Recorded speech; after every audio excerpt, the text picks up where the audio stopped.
வலியற்ற varicose vein சிகிச்சை எளிய 30 நிமிட செயல்முறை 7207948735. நெல்லை பாஜக வேட்பாளர் நயினார் நாகேந்திரன் கன்னியாகுமரி மாவட்டம் சுவாமித்தோப்பு ஐயா வைகுண்டசாமி தலைமைப்பதியில் சுவாமி தரிசனம் செய்தார்.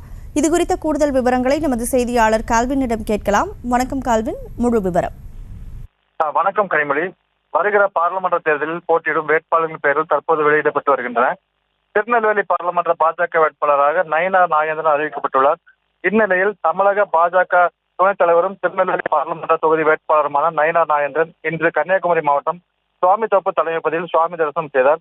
பின்னர் செய்தியாளர்களை சந்தித்தார். அப்போது அவர் தமிழகத்தில் தேசிய ஜனநாயக கூட்டணி வேட்பாளர்கள் போட்டியிடும் அனைத்து தொகுதிகளிலும் வெற்றி உறுதி எனவும் 3வது முறையாக பிரதமர் மோடி பிரதமராவது உறுதி என்றும் வெற்றி வாய்ப்பு பிரகாசமாக உள்ளது என்றும் தமிழக முதல்வர் கொடுத்த எந்த வாக்குறுதியையும் நிறைவேற்றாமல் மத்திய அரசின் எல்லா திட்டங்களையும் தங்களுடையதாக சொல்லிக் கொண்டிருக்கிறார். பொய்யான வாக்குறுதிகளையும் கொடுத்து வருகிறார்.